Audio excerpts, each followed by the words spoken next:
Yeah, so this is kind of the end of the day, so I think I will try to make it like more interactive. So please feel free to interrupt or ask any questions at any time. So basically, I'm going to talk a bit about like how HSM, like hardware security modules, are using both Cosmos and Tendermint for both consumer applications and validators. So I've been doing like, I'm actually coming from machine learning, but I've been doing a lot of like HSM work for different projects. And I've been working specifically on the ledger apps for Cosmos and Tendermint, and also part of the key management system. So the idea is that a hardware security module typically contains a secure element. There is some kind of like discussion about like different manufacturers that they do have a secure element or they don't, and there are also kind of different architectures and there are different kind of products. We will go a bit kind of quick on what has been kind of the product approach with respect to those. Typically what the secure element provides is kind of some safety or some kind of assurance that your private keys will not leak. So, and also in a way it provides you some kind of like assurance that the true number, the true random number generator will be like true and there will be no bias there. The challenges are typically that we have like very tiny memory, so typically it's like around like 4K, so 4,000 characters. So sometimes it gets like kind of tough to get like big transactions there or to work in this very tiny environment, and CPU is like very slow. So it requires a lot of like kind of like tinkering to get the performance working properly. Especially when we have like to deal with like low latency or issues like that that you might find in validation. With respect to the random number generator, I mean, even though these are certified, there is always a situation where you might not trust that. I mean, you can always just like generate your own numbers, like rolling dices, put them all those together to generate your mnemonic offline and load that. And so even if you don't trust that, there is no real issue behind that. Now, the problem are side channel attacks, and different manufacturers have different approaches, and there have been like many issues, for example, with Intel XGX or Trust Zone that in some cases can get like very controversial if they're like secure enough or not. So, I mean, along the kind of milestones that were set before the release, there were like a lot of things that were evaluated. UV HSM 2 it was kind of one of the first ones that got like implemented in the key management system. Later we put like Ledger Nano X. With respect to the others, there have been like kind of like different concerns, different kind of approach. There are different community interests, but at the moment we have not considered those. Like Ledger Blue is something that is kind of discontinued. Trezor, there has been also some kind of like discussions, but actually the decision between Trezor and Ledger was basically based on the existence of the secure element actually in the device. Raspberry Pi, maybe some validators might want to use a Raspberry Pi in their setup, but I would say I don't think it's industrial enough. Still is possible. And then there are other alternatives, like more for consumer level, like mobile QR wallets, or like using like ARM or Intel in the cloud. Basically what we did is we just went ahead like to provide some kind of like basic functionality for the release, and in this case was like Ledger Nano X, but no real preference, and I think that it's interesting to see how the things develop and if the community is interested in kind of developing other solutions too. So in the end, there has been kind of a split in concerns with respect to applications that were developed. So there is one that is like for consumers, that is basically to sign transactions and kind of deal with like the daily operations. And then there is another application that is more about like validators, like keeping keys secure and doing validation, which is kind of the counterpart of the UVHSM, also using the validators. And in addition, there is a key management system that is supposed to kind of like handle this interaction. So I'm going to talk a bit about both, but really feel free to interrupt. We can go like hands-on, or I can answer questions about like different areas. So with respect to consumer applications, I mean, just to give you an idea, and this is something that I think it will like kind of grow over time, is the fact that once products start to use the Cosmos SDK, they might want to have like SDK support, but also kind of their own app, and that can like lead to some issues. So I thought it was a good idea to tell you like where the challenges are and where are the areas that you might want to touch or tinker, and where are the areas that you might not want. So one example, for example, is the case of like Binance DEX. They forked the app, and that's how they kind of like did their tinkering and modify the app, and probably that will like end up happening. So basically, what a consumer app does, it just gets a blob, kind of serialized transaction, and it needs to deserialize that. And the concern is like, typically you have like 2.5K of RAM, considering like the call stack, so it's like the transaction cannot be too big, or you need to find a way to store that. So if you want to store that in Flash, you can store that in Flash, but you have like 500,000 writes. So for a consumer app, no one will like sign that amount, so that's all right. For a validator, that's kind of a no-go. So that problem, I think it's something that is solved. You can use it, but the problem is the deserialization. The deserialization for an SDK app, it means that you need to know the schema, and you need to have information about like metadata, like field names and everything. So if you start like making really very different kind of transactions there, it might get complicated, and you might want to kind of think how you are going to deal with that. But the important thing about like HSMs or hardware wallets is that you need to show the user what the fields actually are in the binary transaction. So you need the metadata. You need to know the field names. And later, well, the workflow is similar. Then when the user says yes, you can say, okay, I'm going to hash this blob, and I'm going to sign it, and the signature goes there. That's the typical workflow that you might get in all of them. The critical part is how you are going to deal with like deserializing or adjust your transactions. So what the consumer app does, it works with SecP 256A1, which is kind of very standard.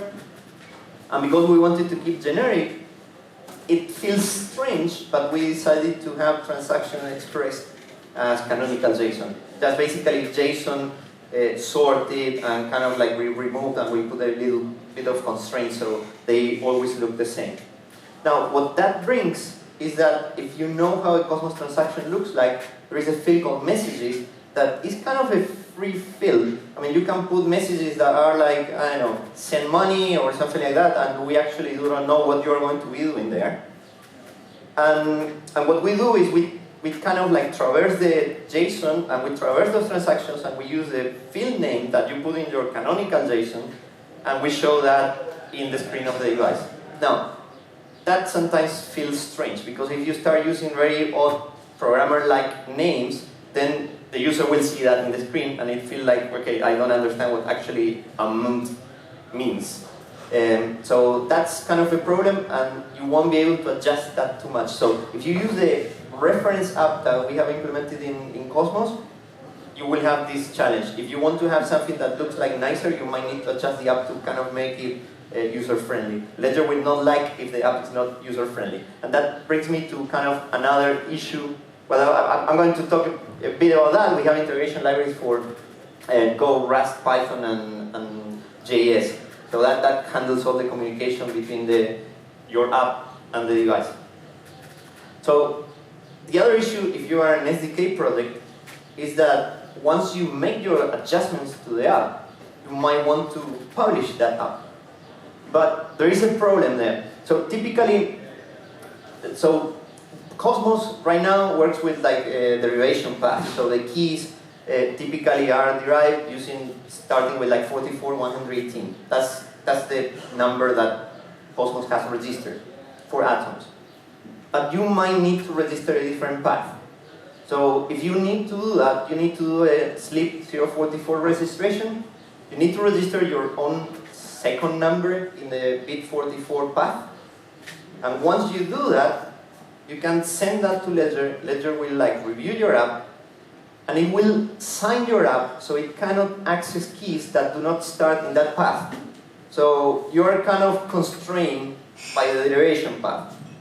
If you use a reference app, so you say, no, I don't want to do my app, I'm going to use like the Cosmos, the one that everyone is using, then you cannot change bit 44. So if you do that, you will lose support. because they will, I mean, the app will not sign anything that doesn't start with like 44, 118. That's a kind of critical thing, because I know that some people are kind of right now kind of implementing the SDK. The SDK allows you to use a different derivation path, but later you won't have a ledger application.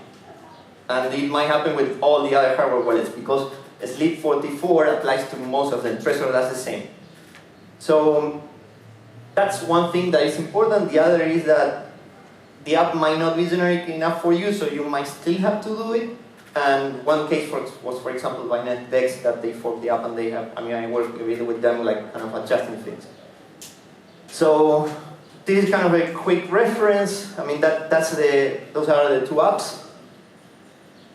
This is kind of interesting more if you're going to really be touching code. The repo is the repo of the app plus all the unit tests plus all the tools to build everything.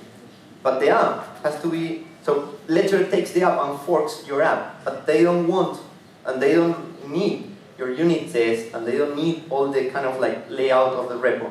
So there is a sub-module inside that repo that is the deliverable to Ledger, and then outside you put all your unit tests. And I highly recommend that you write unit tests, because doing embedded development is hard, but testing in the device is not good, and so you need to kind of like make the code in such a way that runs also in your computer, and you then run your unit test in your computer. And that is a good reference on how to kind of lay out the app if you're forking. And then you have like all the support libraries for kind of JS and Rust and Go, and there is a bit more in the other repos. So I said you need to interrupt, so I will keep going. Maybe we come back whenever and we go to the slide. Now, about validator applications, that's kind of a different world, similar but different. So what happened with validators is there was a discussion about like how to deal with keys. The idea was that separate concerns. We have a key management system, and we have the Tendermint node that later is also kind of Gaia for Cosmos. And the key management system handles the keys and basically is signing under the request from the node. But we didn't want, and I explained that later, we didn't want kind of the key management system to have open ports and receive requests, so it feels a bit different to what you would initially expect. Now, this is, and this is what the mindset behind this, and the key management system also, and I was like teasing a bit before the talk, is also like the work, mainly the work of like Tony and Ismael. But the main idea behind like the release was, let's provide like a reference, and the community can also grow and put like a new feature there. Like in the roadmap, like lots of good ideas. It's not that the ideas were not there. It was like kind of, let's not overbuild the thing. Let's provide like the basic framework.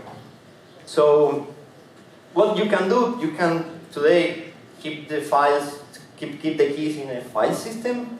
Yeah, you say Gaia init, it will create the keys. You can do that. Very insecure, and please don't do that. I mean, you should not do validation if you do that. You can have a customized node, so it runs in the same host, and then you connect to a hardware security module in the same host, same computer. It's okay, yeah. It actually depends, like what are your concerns or how you approach the problem, but maybe it's better because you don't have like connection issues in that case. It's kind of like monolithic integrated. So the other is you have the node and you have another process in the same host. I mean, in that case, I prefer like kind of in the same monolithic binary. Or you can have the node in a remote KMS. Architecturally, I mean, we like the last option, not because it's a lot better than having everything together, but because it provides more flexibility for the community to grow. So later, if the community wants to have, I don't know, some kind of high availability, or they want to grow on that, it was easier to have like things separately. Also because changing the node was also requiring like people from Gaia to do code reviews on that. So it was like kind of splitting concerns and trying to keep things apart. So how a typical validator, and probably you're more kind of suffering this every day than me, but so I'm not going to say like, okay, this is how a validator should work. This is not that. But typically a validator has like a KMS. The KMS dials out into the validator, so there is an outbound connection. The KMS will never open any ports, or that's the concept. If you want to have a VPN or whatever, yeah, that's your risk. It's okay, but typically nothing happens on this side. The validator receives this connection, and later you have like, okay, the typical center architecture, and I'm not going to go deep into that. This is just a kind of a drawing. Now, ideally, obviously the approach depends on your budget and a lot of things, but try to keep things in different physical hosts, no open ports, and typically if you have like hardware security module, as we are doing today, like you have a dongle there hanging in the rack, please try to find like good physical security in your data center. So what the KMS does, it supports CPU-based signing. I mean, at the moment, Cosmos and like works with ED 25519. Maybe in the future that will change, but that's enough for today. And also supports HSM-based signing based on like UV or Nano X or X. X is under review, but it will be like kind of available also for validator very soon. There is no massive difference. It's only like it's a lot faster, so you will get like latencies like half. But today we are not really concerned on latencies at this level. And the connection between the KMS and the nodes uses what internally is called secret connection. That is like what the peer-to-peer is using. It's basically kind of the same.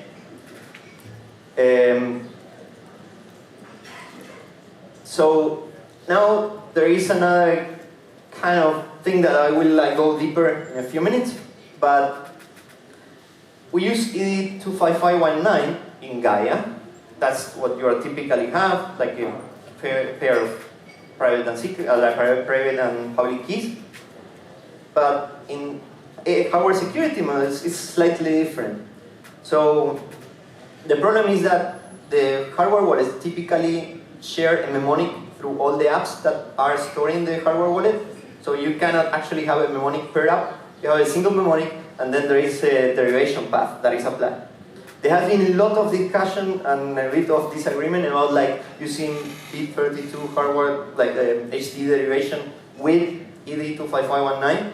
Actually, there was a paper that I will like later provide a link, where there was a kind of alternative approach. Ledger took over that, and that's basically what other projects have been using now. But there are projects that don't use that, and there are kind of known vulnerabilities or concerns, if you can say so. The validator is restricted to 44.118 again. So if you start like using different HD path, you might get in trouble.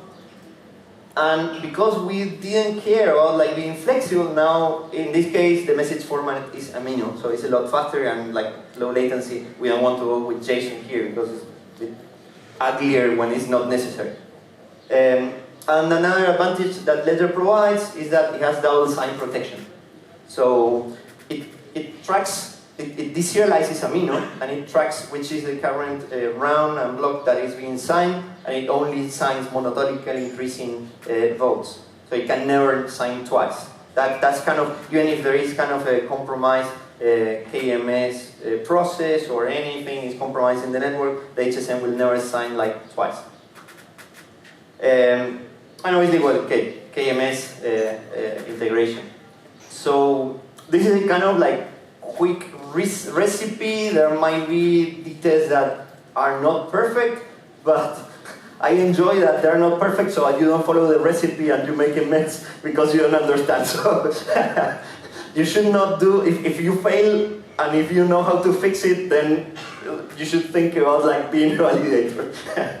So basically, first, you need to, in Gaia, it's quite easy. You need to open the listening port. So say, okay, Gaia, please do not sign with the local key. Sign like through a connection coming from this port. In the example, I just put 00, so listen on all ports. Probably you need to choose like which is the right interface to listen to and things like that. But that's mostly what you need to do in Gaia. Say, okay, listen for an external validator. In the KMS, it looks a little bit more complicated, but it's not really. So basically what you need to say is, the KMS is really nice because it allows you to validate for multiple chains in different ways with different HSMs. There is a discussion about like using a single HSM that validates multiple chains, or just like having the process running twice or 3 times. I mean, it's your decision if you actually need to do everything in one process or you want to split that in several processes. What you have to say is you say, okay, this is my chain, this is my key prefix, and you are going to be validating like from this address, and you have to set the connection key and which is the provider that is going to happen, but it is going to be used. So if you say I want to use a ledger, you put that provider ledger DM, or you can say provider UV HSM. But basically, in this file, you link the connection between the chain, the prefixes, and the HSM that will be used. Now, once you did that, basically what you need to do is to create that secret connection. The secret connection, the way it works, you generate the key only on the KMS side, and that, because of the way the peer-to-peer secret connection works, it will exchange the key. It encrypts, but it doesn't authenticate the other part. So that's a kind of known thing. It's open there. You can do some kind of authentication, but that's how it is working like right now. So you have to be careful about authentication in this case. The other thing, this command is not available right now, but there is a workaround right now, but this is kind of a pull request that it's 2 seconds and it will go in. Now you want to say, okay, what is my validator key? So you want to get your consensus key. So you just say, okay, KMS, ledger, give me show the key, and then you will get what is the key. And that's going to be the key that you want to use. And then now this is kind of different. In ledger, you need to tell the device which is the starting block that you want to accept. So you go, you see where you are, and then from that point on, the device will only sign monotonic increasing blocks. So you say, ledger initialize, will give you the key, this is how it works today, you do the 2 steps together, and you say, okay, I want to initialize in height 40 rank 1, and then you just say accept, and then the device starts working only from that point on. Now, that would be kind of the high-level setup for getting this started, and it should just work. But there is something very interesting, and maybe you will come up with the question, so I will make the question first. Can I use the key that I already have and migrate that to the ledger? And the answer is no right now. So the problem is that Ledger uses an HD wallet based on a mnemonic, but Gaia generates a key pair coming from kind of the random number generator of your host. So you don't really have a mnemonic, you have a private key. And that private key even doesn't have any kind of connection to a hardware, to an H derivation path. So right now you cannot do that. The other thing is about this paper. This is a paper if you're interested. And there is another thing that is kind of useful, that has been asked multiple times in GitHub, is, okay, I cannot do that way, but that you will fix that soon. Can I go back, or I'm captured in the ledger? No, you're not captured, but it's still a bit inconvenient. So the way to go back from the ledger to a set of private public keys is a Python script that does exactly the HD derivation that the ledger is doing. And the link is there. At some point, there was a discussion, should we make a tool for that or not? Maybe we'll get a kind of part of the KMS, but at the moment, the only way to go back from the ledger to a pair of keys is through this Python script. I'm trying not to be pessimistic. I'm giving you kind of like all the inside knowledge that you need for handling all these problems. So now once that happens, and I heard like from some people, it works super good. I mean, everything is okay. Yeah, but there are glitches here and there that sometimes it's good that everyone knows about them, and we know about them, and we're working on fixing that, but obviously there are priorities, and maybe even a PR from the community is like super good. So now, what was the original design? The original design was that once you initialize the KMS will start trying to connect all the time to the node.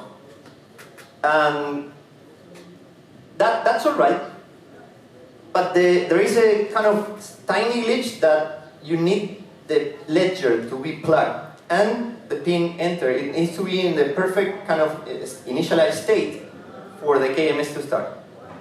If you don't do that, you might have trouble with starting. Typically, people will do that, but if you have trouble, it's because you have not initialized the device yet.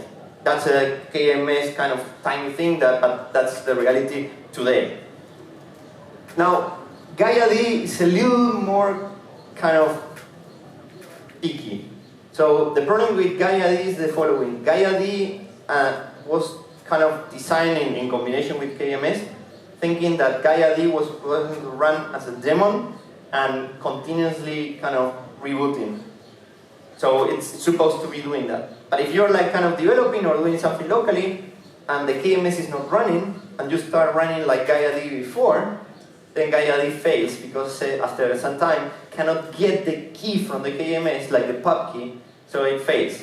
So today the only way to kind of like get started like in a good sequence is you start the KMS with the device and then you start GaiaD. That's how it's working today. So I'm going to keep going. Maybe later we can come back. About other kind of topics, what happened with like Nano X. So Nano X is already released for Cosmos. It has not been released for Tendermint because it's under review. So Ledger probably will be like kind of releasing that for Tendermint soon, like for the Validator part. What are the advantages?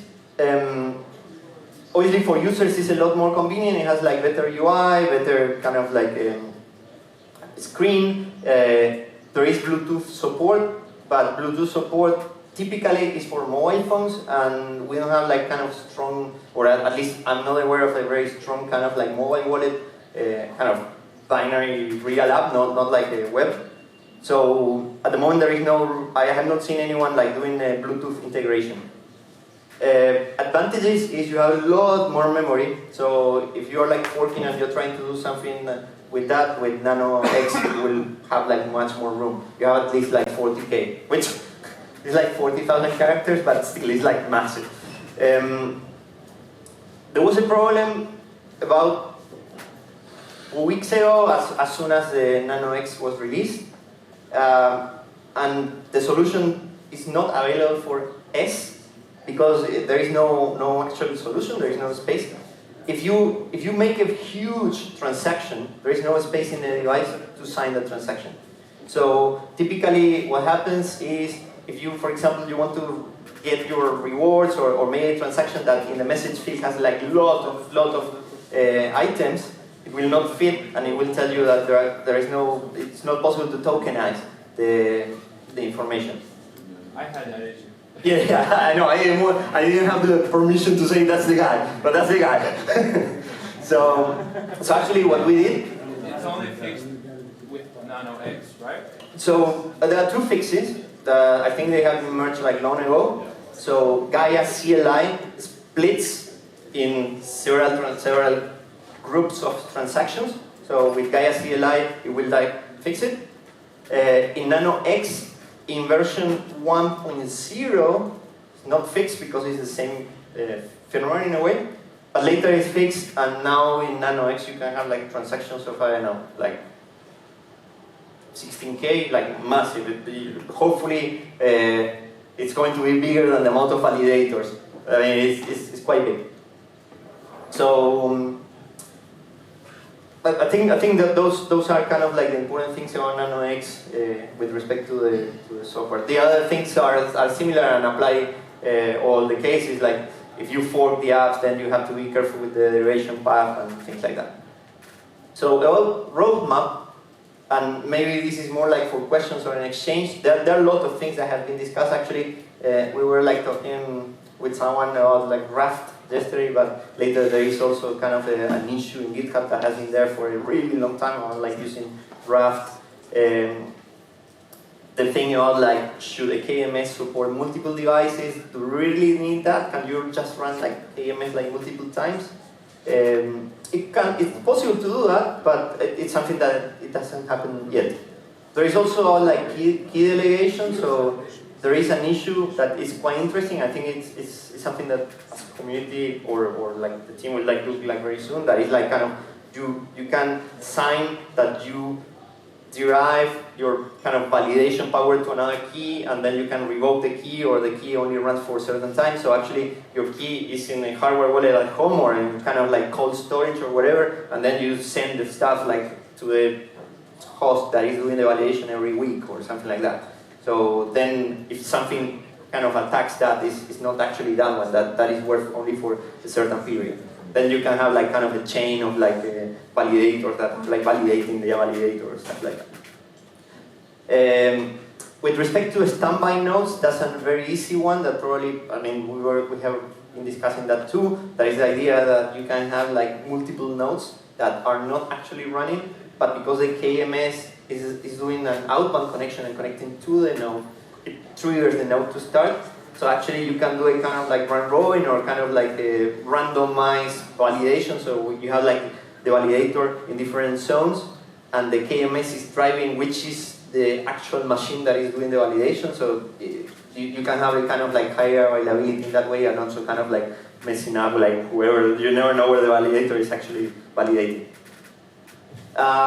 Yeah, and all like what I said, like high availability, like the idea of Rust, or at some time there was a discussion like in future move to PLS or INI, are kind of like signatures like threshold signature, where I don't know, you have like several validators, and as long as you have like 4 out of 10 signatures, it's enough, and that way you can also provide high availability. If you sign more than necessary, it's alright, but you have a kind of subset that you always need to achieve.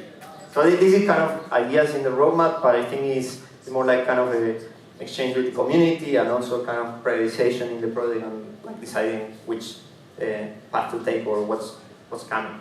But I think that there are a lot of things that are interesting, but it's not that there has been no discussion on all that. I think it's more about like, okay, what is the priority, and that the KMS was planned to be kind of a reference implementation to get started. There is, and this is kind of also a wink to security, there is a bounty program, and obviously because these areas are also very critical, you can go there, so happy hunting, send the bugs, try to find something, it helps everyone. And that's it. That's kind of like quick summary, really fast. So now you have like time to shoot me or say whatever you want. There is this issue that it doesn't really, you can... The issue is that you can slash a validator without knowing his key. So at the end, the security of your entire system is dependent upon how secure your KMS is. Because if someone compromises your KMS, he can do basically man-in-the-middle attack, because he can hop into the machine in any way, let's say it's possible. So if he does it, he can make the KMS think that, oh, this is new block, while in reality it's not, and change the behavior of the software so it double signs. So just by, you can add the HSM, but HSM will sign it.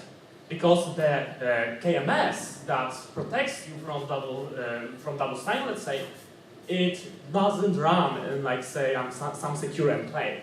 So do you think that we should be rather thinking about how do we put Tendermint KMS into some secure enclave that is as secure as hardware wall itself? Or so the ledger application does check that you are not double signing. That's kind of the feature that I was like explaining here.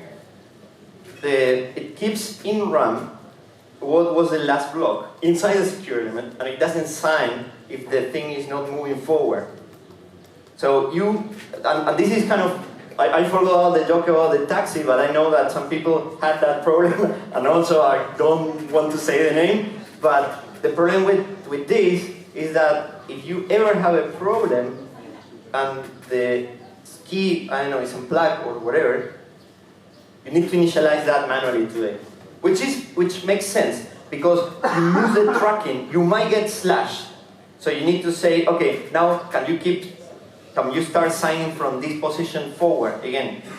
And today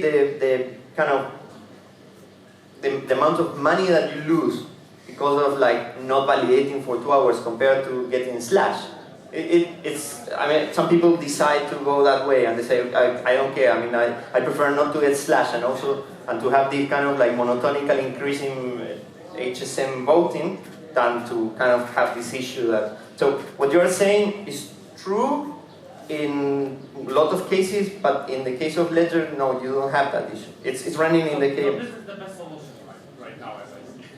With the issue that you might need to take a taxi in that case.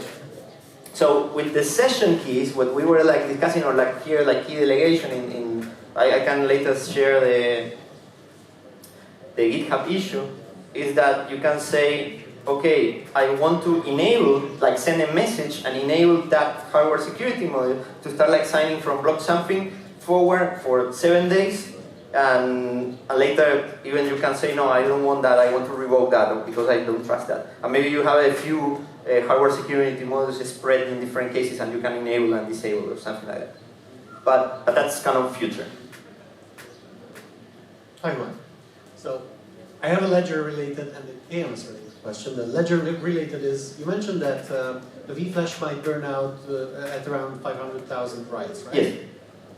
Do you write with each sign because you have double sign protection? No. So this is, maybe I can go more in detail in general. So it's 500K times, but it's a little bit worse because it's in blocks of 64 bytes. So if you write 1 byte, you have to write like 64 bytes. So depending on how you use the data structure, you might burn your RAM like faster than 400, lots of your non-volatile RAM, faster than actually 500K times. Now, in consumer apps, because if you think of 500K times, that's like, I don't know, a year is like 300 days, let's say. It's like a lot of years for a user like signing. We don't care, and then we can handle like very big transactions, and if the transaction is big, we swap to flash. But in validators, because they sign like, I don't know, a few seconds, we only keep information tracked, like the information is tracked in RAM. We don't do anything with the flash. And because, yeah, that would be the case, and we only keep that tracking in RAM. So when you unplug, and that's the other thing, if you unplug, then you cannot sign anymore, and then you need to initialize, and you also need to enter the PIN, and then you need to have to go through all these security features of the device. So just to clarify, you have to enter the height again after you restart. So yeah, maybe I'll repeat the question. So the question is, do you need to tell the height again? So there are actually two options. You can do it manually. You say from the command line, start like signing from this height, or just plug it.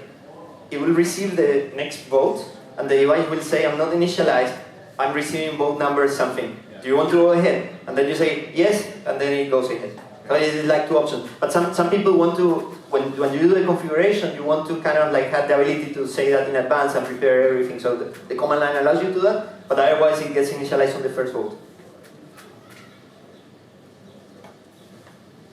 All right, so my other question about KMS is, in the current iteration, you mentioned that you can run multiple chains with one process, or you can run multiple processes. Did you find any weakness or strength in one or the other? Is there any preference for you? Not really. I think it's kind of very similar. Obviously, there could be kind of like it could be more reliable in the sense that if you run independent processes, you can say kill something and you kill the process and like the other keep running. So in that sense, it could be a little bit better if there is a kind of leak or bug or whatever in that specific process. Now, there is a kind of additional hidden piece of hint, and is that today Nano X is doing kind of signatures in the order of like 350 milliseconds. Each signature takes that. In X, it's like around 150, 200 milliseconds. UV is a bit faster, I think it's doing like 8 signatures per second or something like that. But the truth is, and I think that's another challenge in the very near future for validators, is that when you need to do validation of like 20 chains, then you need to have a kind of one wallet per chain. Even though you could do the configuration and say, okay, I want to sign like this chain with the same wallet or whatever and do the configuration, actually in practice, it's going to kind of like saturate the kind of throughput of the device. So typically you need like a few. Thanks. What happens if KMS software run two KMS software run at the same time, one server? So typically what will happen, I mean, there are different scenarios. Maybe I try to complete the question, correct me if I'm wrong, but if you have like two KMS software running at the same time and you have a single node, the listening port only waits for one connection. So the KMS that connects will like kind of not allow the other one to connect. So actually, in that sense, it doesn't matter, there's only one connection with the node. Now, if you have like two, well, it depends what the KMS is doing. If the KMS is doing like signature with like the file system, it might not know. If the KMS is doing like signature with the HSM, then it can get like complicated because they both tracking. If let's say you have a single node, you have like two KMS systems, or like KMS, and then you have like two HSMs, and you initialize those and saying, okay, let's start kind of voting from round or like block 1000. The problem is that they are not synchronized. We don't have a consensus between those. We only know that they need to vote kind of monotonically increasing. But then it might happen that this HSM votes like block 1000, then there is a disconnection, and then the other HSM, then the state is 1000, so you might get double signing in that case. If there's only one HSM, then there is no... If there is only one node, there is no risk. But if you have like... Because of the connection or the HSM? So if there is one HSM, today, because of the way USB works, you cannot connect from two processes to the same USB. But maybe like once in 100 milliseconds, then they can connect. So okay, in 1 second maybe. So today, when the connection between the process and the device starts, Lux kind of takes ownership of the USB connection. So it's not like sharing it's like kind of, it doesn't allow this sharing. Maybe hacker can disconnect and connect to another one? I could not hear, sorry. So intentionally the hacker wants to make a double sign, and then he just run another KMS, and then intentionally disconnect the original one and connect to the new KMS software in very short time. Then maybe he can make a double sign. Okay. So the connection between the KMS and the device, what you are saying is you kill the KMS process, another one connects, and so actually the tracking of the state is contained inside the secure element, and we first move the state and later we do the signing.